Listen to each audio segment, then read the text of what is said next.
federal government versus Sean Combs. The largest pimp in the world disguised as a music mogul. Predator sitting in a courtroom with a Bible. I guarantee you it's not Diddy walking around in 8-inch platform heels. There is no reason to own half of a Spencer store.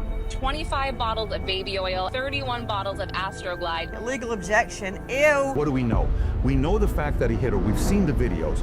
We know the fact that the freak-offs were taking place, that he was hiring people from Craigslist, that he was paying them $1,500 to $6,000, depending on how well of a job they were doing. I got some names that I want to call. Alex Spiro, Desiree Perez, and the whole wicked system of Rock Nation, including you, Jay-Z. Sean Carter is just as bad as the diddler. And I know that for a fact. I got the scars to prove it. I heard while I was on Empire about some of the people in the business. And Petey Pablo, you remember Petey Pablo? I know who that is. Petey Pablo, talented writer, singer. Him and Young Buck wrote a song called Ho His Own. And in that song, back in about 2011 or 29 or something, because he called out all of the homosexuality taking place at those parties and those people, he was kicked out of the music business. We are watching the federal government expose Diddy's empire of mistreatment. We've seen the evidence, the beatings, the $6,000 payments to adult workers, the systematic destruction of lives. The world thinks they've caught the biggest monster in hip-hop. But Tory Lanez's father just dropped a bomb that changed everything. Jay-Z orchestrated his son's arrest. Jay-Z is pulling strings from prison. And Terrence Howard is saying what we've all been thinking. If you expose the real power structure in this industry, they don't just cancel you, they destroy you. Here's the terrifying truth nobody wants to admit. While we've been watching Diddy's freak-offs and baby oil scandals, we've been missing the puppet master. The man who doesn't need to get his hands dirty because he controls the entire game from his billion-dollar throne. Jay-Z isn't just worse than Diddy. He's the reason Diddy exists. The public's been trained to see Diddy as the ultimate industry P. The man with the parties, the power, the connections. But what if I told you he was just middle management? What if the real CEO of this criminal enterprise has been hiding in plain sight, wearing a suit and tie, calling himself a businessman? Jay-Z isn't just worse than Diddy. He's the reason Diddy exists. He's the puppet master who's been orchestrating the systematic destruction of black talent for decades while building his billion-dollar empire on their broken dream. That he did that interview with the baby person who sat there and told him about when he met Beyonce. Y'all remember that? That happened on Shay Shack. And he talked about how he was at the Diddy party at Diddy's house. And how after, the festivities were winding down and it was getting later into the middle of the night, approaching 3 a.m., Diddy got rid of almost everybody, but he let the baby stay behind with him and his close friends. And then he talked about how Beyonce was there, Jay-Z was there, not at their house, at Diddy's house. And how Beyonce presented herself to him, and she didn't have to do that because he knew who she was and he couldn't believe she was talking to him. She approached him, kind of like how she approached that old friend of his when he said that he was at the party and the little people was there, and she asked him, "Isn't this?"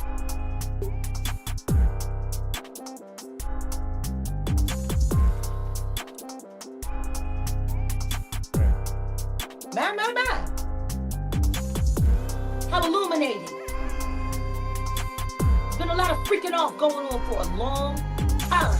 While everyone's focused on Diddy's downfall, Jaguar Wright just dropped a nuclear bomb that changes everything. She's talking about those infamous Diddy parties, but not the ones you think you know about. Listen to this carefully. Jaguar describes a night at Diddy's house where the festivities were winding down around 3 a.m. Most people were sent home, but a select few stayed behind. And who was there?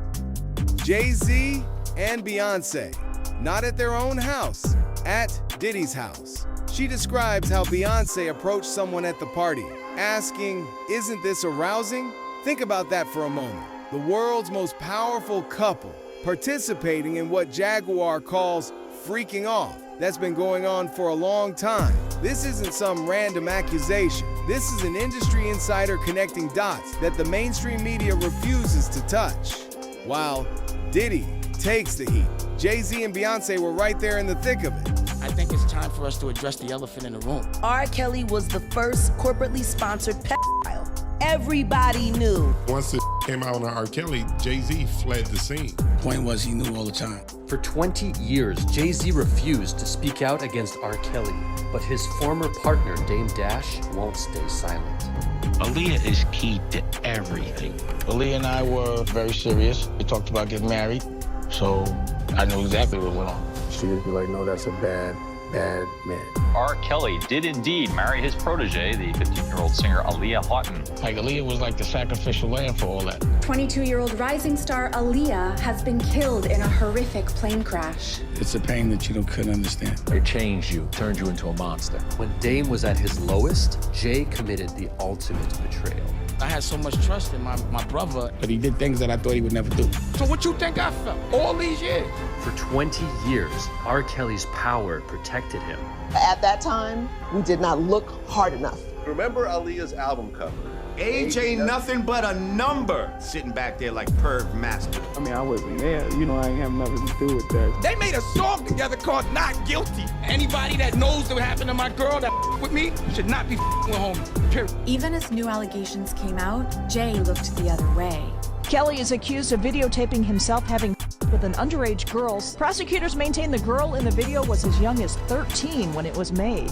I mean, I wasn't there. You know what I'm saying? Like, I know that. I know I ain't have nothing to do with it. But it gets worse. Way worse. Jay-Z didn't just know about Piaz in the industry.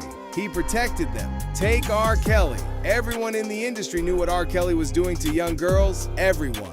But who kept working with him? Who kept making money off his music while children were being mistreated? Jay-Z, the man who now presents himself as a conscious businessman, a family man, a role model. He was making millions off a known P. And according to insiders, he wasn't just turning a blind eye. Word has it, he was enjoying the twisted delicacies himself. Think about the timeline here. R. Kelly married Aaliyah when she was 15. The industry knew. Jay-Z knew. But instead of speaking out, instead of protecting young artists, Jay-Z saw an opportunity. He saw profit. He saw power. This is the moment we realized that everything we thought we knew about the music industry was a lie. Diddy wasn't the mastermind. He was the fall guy. The real puppet master has been hiding behind a carefully crafted image of success and respectability. Jay-Z isn't just complicit in this system of mistreatment and exploitation. He helped build it. He perfected it. And while Diddy's empire crumbles, Jay-Z's continues to grow, protected by silence, money, and a media machine that refuses to ask the hard questions. The question isn't whether Jay-Z knew about these crimes. The question is, how deep does his involvement really go? And why has he been allowed to operate in the shadows for so long while others take the fall? By Liz Crokin standards, I'm brand new to the scene. But by like the public masses standards, I was like on the beat right away. Who is Liz Crokin? Liz Crokin deserves a ton of like credit for this whole thing. And she's not the only one, but she's taken so many arrows. She is like the Pizzagate journalist, and that's how she gets smeared. She was a Hollywood reporter, like a total, like in the in crowd for, you know, a decade or whatever. I don't know how long. And she was at all the parties. She's reported on these people like in person because she used to be in the crowd. And then I think it was Pizzagate that broke, and she started to investigate like what's going on here. And then she got blacklisted. She got pushed out. She got slandered. They eventually tried to kill her dog. She's been smeared 10 ways till Sunday, legally attacked, monetarily attacked. How did they try to kill her dog? I believe poisoning. You'd have to go to her page and look it up. But she's been reporting on how corrupt these people are. She's been reporting on Jay-Z and his crimes for like 8 years now. She's been deep in these trenches. This is what blows my mind about all of it. Nothing is new about it. No, and when the Harvey Weinstein broke, nothing was new about it to everyone on the know. Yeah. And it was to say a badly kept secret, which is not a secret. It was known. With Jay-Z, we're going to get into it. I don't know these things because I don't care for his music. I don't know if that's a sacrilege. But everyone's like, yeah, everyone knew about it. It was the worst kept secret. Yeah. So Liz Crockett she's in this, living it, and been talking about it for years, while no one's listening. Here's where it gets really disturbing. The truth about Jay-Z isn't new. Industry insider Ion Cornell just revealed that investigative journalist Liz Crockett has been exposing Jay-Z's crimes for years. But here's the kicker. Jay-Z has been systematically suppressing her efforts. Think about that for a second. While we've all been distracted by other scandals, there's been someone out there trying to warn us about Jay-Z, and she's been silenced. Not ignored, actively silenced. That's the difference between someone with Diddy's power and someone with Jay-Z's power. Diddy throws parties and makes noise. Jay-Z makes problems disappear before they become headlines. This is exactly what happens when you try to expose the real puppet master. The machine kicks into overdrive. Suddenly, your credibility gets questioned.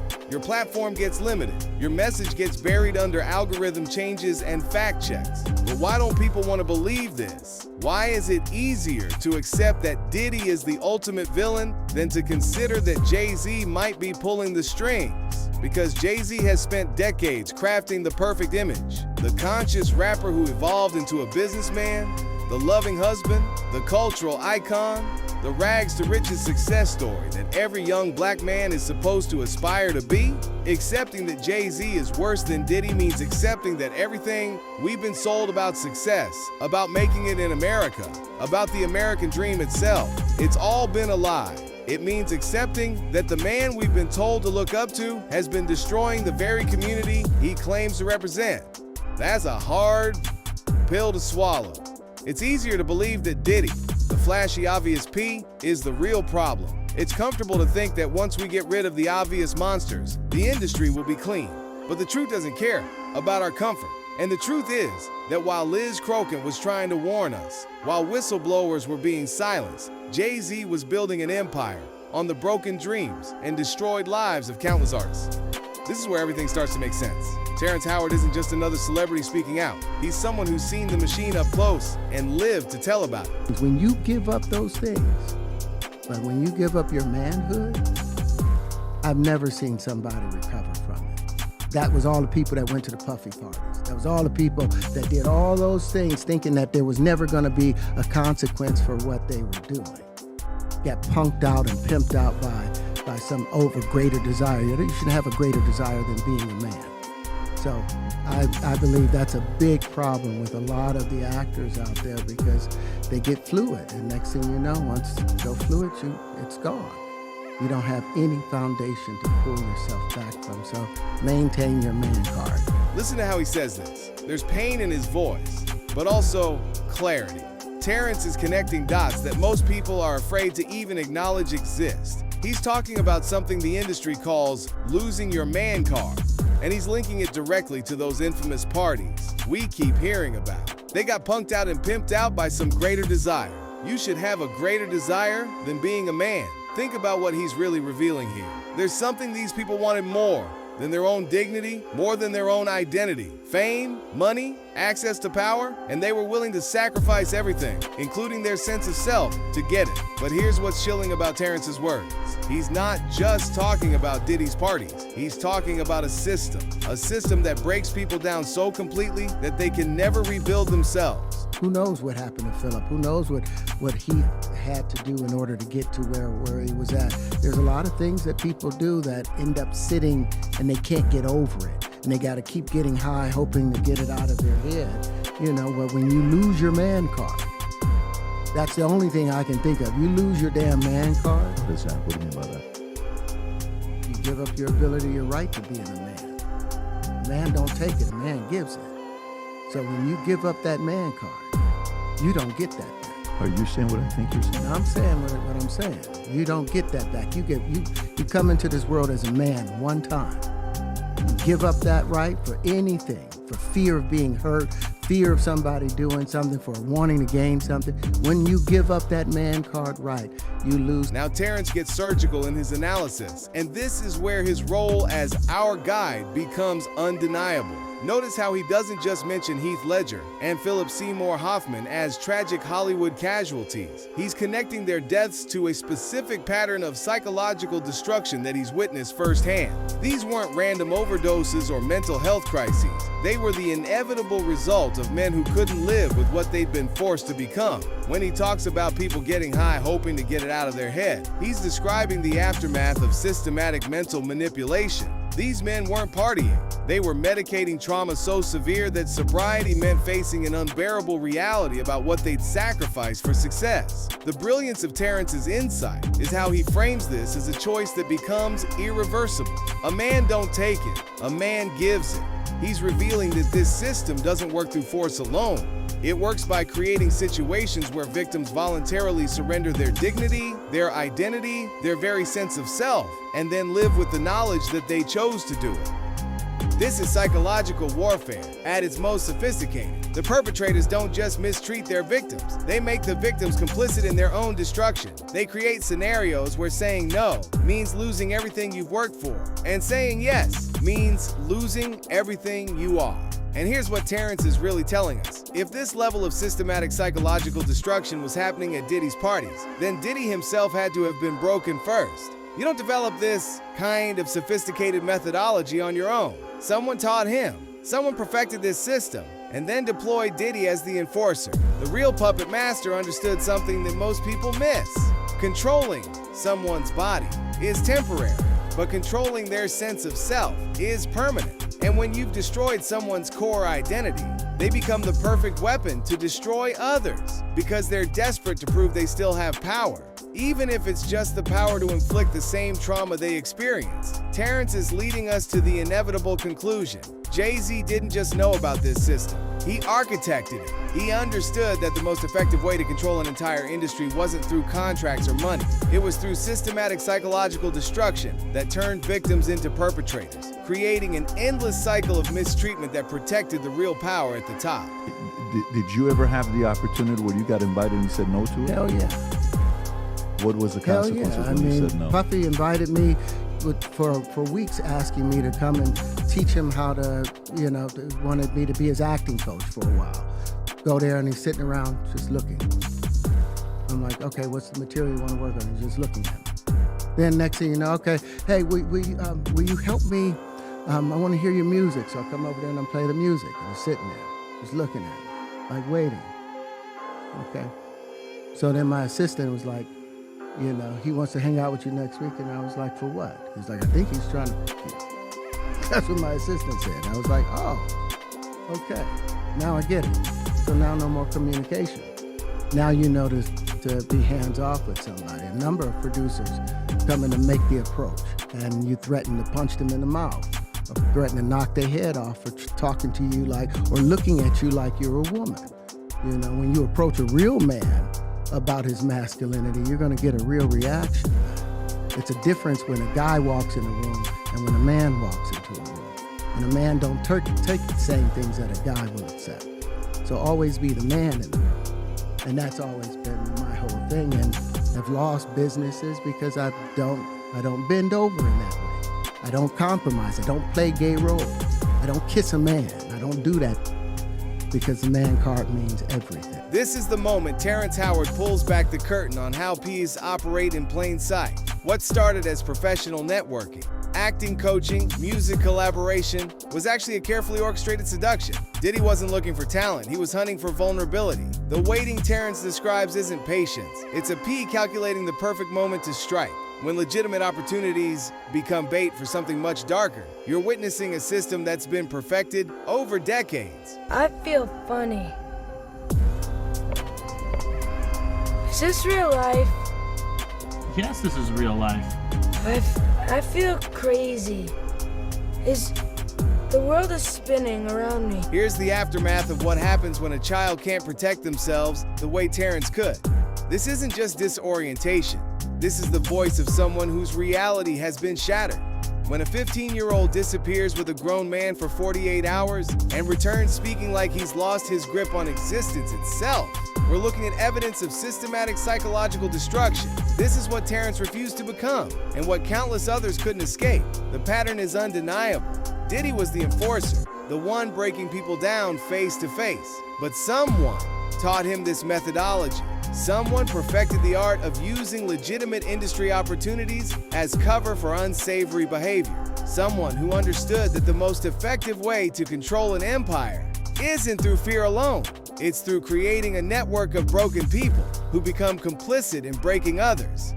The Jay-Z victims are gonna be worse. They're worse because of the psychological torture that comes along with what he does. Like I said, do you think Jay-Z is scared right now? Oh, he's terrified. He's terrified. He's losing confidence everywhere. But the only confidence he's worried about keeping secure are those white boys that he worked for. That's his only loyalty. Not even to his wife is he loyal. What do you think? And just again, hypothetically, if his kids, as young as they are, asked, "Daddy, who's that man on TV getting arrested? Isn't that your friend?" What would his response be? He wouldn't respond. He would just laugh and walk away. That's Sean Carter.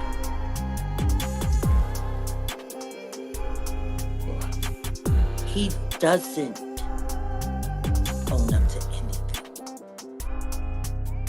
Ever. Gaslight you right in your face. Do it smooth. He's a sociopath. He doesn't have any real feelings or emotions. Everything is transactional. You know? I think the only time he's really comfortable and happy in his own skin is when he's laying in the warm embrace of a man. Jack, come on. Jack. What? Come on, man. You can't paint those kind of pictures into people's heads, man. Why it got painted in the mind with the videotape that I saw of him looking very happy in the embrace of a man. I didn't want to believe it. This is where Jaguar Wright drops the nuclear bomb that shatters everything we thought we knew.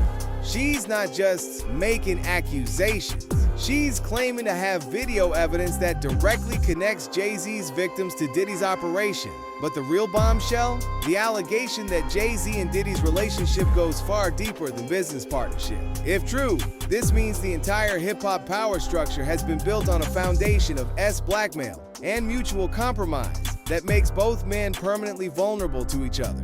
This is where you really have to get into some interesting speculation and put on your own brand of tinfoil, but it's hard to distinguish the line between politics and culture in today's world, especially when you think about like the Taylor Swift endorsement of Kamala Harris and other such celebrity sort of projections of opinion.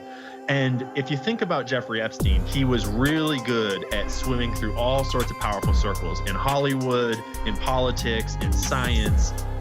But one place where Jeffrey Epstein would not have been able to swim and create blackmail was in black culture, was in the hip hop and rap industry, which is a very big part of American subculture. And it is a very big part of sort of the way that kids grow up thinking about the world and the way that a huge portion of America thinks and votes, as well as spends money. And so from the political angle, there is a huge value to having blackmail in the rap industry. But from a money angle, there's also huge value in controlling the rap industry, because the rap industry is unique in the sense that it is deeply tied to not just a large portion of consumerism, but also to drugs and liquor and partying and the whole way that young people grow up thinking about sort of what is their meaning of life. And that's where you start to get to these kind of wild, darker conspiracy theories that seem to have more and more evidence every year of operations that are specifically designed to corrupt young people's minds. Because I can't think of any soil more fertile for a black male culture than a culture where kids are growing up into being adults that idolize partying and drugs and debauchery. And Ion Cornell just revealed the end game that nobody saw coming. This isn't just about music industry corruption or celebrity scandals. The systematic control of artists through S-compromise creates a network of blackmail that extends into politics and finance. When you can control the most influential cultural figures in America, you can shape public opinion, influence elections, and manipulate markets. Jay-Z and Diddy weren't just running an entertainment empire. They were operating a shadow government that used celebrity influence to control the masses. The terrifying reality is becoming clear. The freak-offs and compromising situations weren't just about power and pleasure. They were about creating a database of blackmail material that could be used to control anyone who got too powerful or too vocal. This is why careers end mysteriously, why certain stories never get reported, and why the same names keep appearing at the center of every major scandal while somehow remaining untouchable.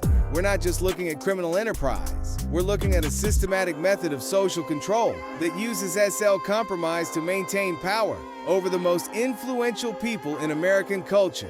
And everyone is starting to notice things that they didn't notice 15, 20 years ago. Suge isn't looking like the monster that everyone painted him out to be. And Diddy sure ain't no quiet boy. The more we start to uncover things, we're starting to realize that whatever we've been led to believe, it's actually the exact opposite. The dam is breaking. What Jaguar Wright is describing isn't just industry gossip anymore. It's a mass awakening. People are connecting dots that were always there, but nobody had the courage to see them. The same pattern recognition that exposed Harvey Weinstein, Jeffrey Epstein, and R. Kelly is now turning toward the music industry's most protected figures. When the public consciousness shifts this dramatically, even the most powerful can't hide behind their carefully crafted images anymore. Oh no, I get it. So you see some guys struggling with that. You see Bieber struggling with that. You see some of these guys struggling with that. They can't get it out of their head. They can't get it out of their head. The things that they did, no matter how they did it, whether they were drunk or high or whatever, you gave up your man card. You need therapy. And that's the thing that hurts them the most. And so they end up on drugs, end up every way to try and get rid of any principles there are. And that's what the business does. And the women that trade their bodies to go and get the role, they get to the point where they have their Oscar, they have their money, but they don't have their dream. They don't have the soul that they started with. So it's like achieving don't mean anything. Terrence Howard is giving us the roadmap to recognize the walking wounded. When he talks about seeing Bieber and others struggling with things they can't get out of their heads, he's describing the visible aftermath of systematic psychological destruction. These aren't random mental health crises or typical celebrity breakdowns. They're the predictable result of a system designed to break people so completely that success becomes meaningless. The therapy, the substances, the desperate attempts to numb the pain, it's all evidence of an industry that trades souls for stardom. The revelation is spreading like wildfire because people are finally ready to see what's been hiding in plain sight. The victims are becoming visible, the patterns are undeniable, and the protective wall of silence that shielded the real perpetrators for decades is crumbling. We're witnessing the moment when collective denial transforms into collective recognition, and that's when even the most untouchable figures become vulnerable. And he is used to having protection. Diddy was used to having protection. And he seems to be operating still on this aura of I'm untouchable. But my speculation only, is that if Jay-Z was committing these crimes 20 years ago, he was committing these exact same crimes 2 months ago. And Diddy was filming all of it up until 9 months ago. There's lots of tapes. Yeah, where is the tapes? I mean, this goes back to... They raided it all, and so someone's got them. And when Diddy's civil suits turned into a criminal charge and he got arrested, that criminal charge is structured as a RICO investigation. And at first they just named Diddy as well as his like direct co-conspirators, but it is structured in a way that we commonly see that they do with RICO suits, where they start with the one and then they add to it and they add to it and they add to it over time. And I from what's in that suit, it appears that is the exact same group that has whatever they got from those raids and is that larger picture investigation. And so I suspect that Jay-Z is only a matter of time. The legal trap is already set. Ion Cornell, a true industry insider, just revealed that the prosecutors didn't design Diddy's case in isolation. They built it as a foundation to bring down the entire network. The RICO charges, the pattern of racketeering, the systematic approach to gathering evidence is all being structured to eventually ensnare Jay-Z. When Cornell says it's only a matter of time, he's not speculating. He's describing a legal strategy that's been years in the making, designed to follow the money and power trail straight to the top of the pyramid. I think it's getting a little too late for those who are complicit.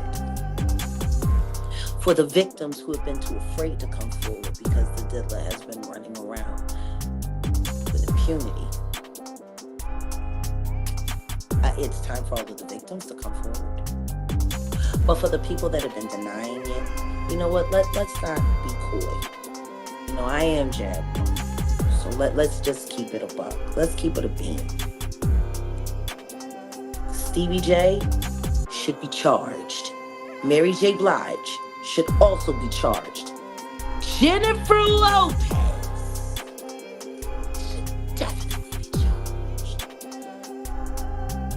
Should I keep going? You're hitting it off. Jay-Z should be charged. Khaled should be charged. Rick Ross should be charged. Usher should be charged and tried with him. Or for Justin Bieber alone. Now, Carisha and Rick Ross just sat down together in an interview. I know. Two Diddy doo-wop bops, whatever you need. Only thing they got.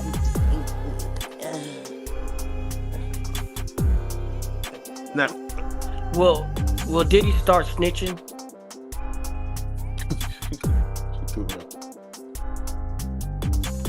Yeah, He better. He better. But the only thing I'm interested in him talking about is everything he knows about Kathy Coriana White. See, I know you know what happened to Corey. Diddy, I know that. You and Jay-Z. Down in Vegas, the towel with Claudia. Why don't you just talk about Kathy? That might help. That might help a lot. I would say, if those who don't know who Kathy is. Kathy Coriana White, Jay-Z's pregnant mistress, who died 24 hours after she announced that she was going public with their relationship and the baby. History is repeating itself with surgical precision. Jay-Z's response to the current allegations mirrors exactly how Diddy used to handle accusations. Deny, deflect, and rely on his carefully crafted public image to weather the storm. But Jaguar Wright already predicted this playbook years ago. The same pattern of whispered rumors, strategic silence, and media manipulation that protected Diddy for decades is now Jay-Z's last line of defense. The difference is that this time, the public is watching for the patterns, and the legal system has learned from letting powerful peas slip through the cracks before. The dominoes are falling in exactly the sequence that industry insiders have been predicting. Diddy's arrest wasn't the end game. It was the opening move in a much larger legal strategy designed to dismantle an entire criminal enterprise. And Jay-Z's name being attached to lawsuits isn't coincidence. It's the inevitable result of a system that's finally ready to follow the evidence wherever it leads, no matter how powerful the targets become. Well, Jay-Z just got named in the Diddy lawsuits. We've been saying it for a long time. And this is just the start. There's a lot more coming. Jay-Z has been accused in a civil case, and just accused, not convicted, in a civil case of raping a 13-year-old girl in the year 2000 with Diddy. This is a suit filed by Tony Busby, this dude out of Texas. And I just want to clarify what's happening in the music industry here is that this allegedly happened after she was driven to a party after the MTV Video Music Awards. Because what is coming out is that this is mainstream culture being done by most of the biggest names at the after parties of the award shows. This is like, the reason why this is crazy is because everyone knew, because it was an open secret, because it was happening in the middle of the mainstream culture.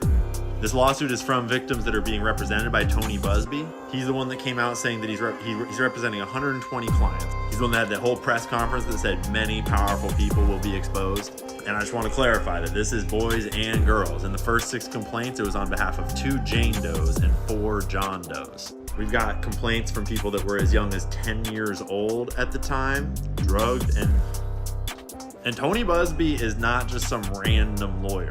This dude has a long, powerful career. He was on the cover of the New York Magazine in 2010 for his litigation against BP following the Deepwater Horizon oil spill.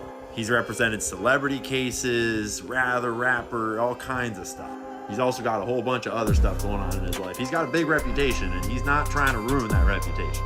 But these are just allegations, obviously, and we don't know yet. Jay-Z put out a letter basically being like, I'm innocent. And he actually said, I implore you to file a criminal complaint, not a civil one.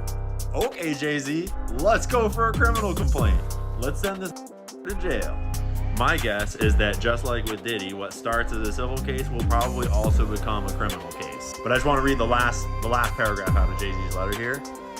Quote, you have made a terrible error in judgment thinking that all celebrities are the same. I'm not from your world. I'm a young man who made it out of the project of Brooklyn. We don't play these types of games. We have very strict codes of honors. We protect children. You seem to exploit people for personal gain. Only your network of conspiracy theorists, fake physics, will believe the idiotic claims you have levied against me that, if not for the seriousness surrounding harm to kids, would be laughable. I look forward to showing you just how different I am. Okay, Sean, let's see just how different you are. In most cases, I would be, waiting for judgment and trying to see what comes out in court, and like, we will see what comes out in court. But the whole industry has been talking about Jay-Z for a long time. The whole industry was talking about Diddy for a long time. This is not a secret, and we all know what's coming. The protective wall's finally cracking. What Jaguar Wright is revealing about Jay-Z and Sean Combs isn't just industry gossip. It's the blueprint of how 2 men built an empire on mutual blackmail and shared secrets. When she talks about them protecting each other, she's describing a system where neither could fall without taking the other down. This wasn't friendship or business partnership. It was mutually assured destruction disguised as loyalty. The silence that protected both men for decades is finally breaking, and with it, the entire power structure they built together. This is the moment everything changes. The industry that once operated on whispered rumors and strategic silence is being forced into the light. The same protection network that shielded Harvey Weinstein, Jeffrey Epstein, and R. Kelly is finally being exposed for what it really is, a criminal enterprise that used celebrity culture as cover for systematic mistreatment and exploitation. If you like this video, hit that subscribe button so that you never miss out on any new videos. And until then, fam, keep it real.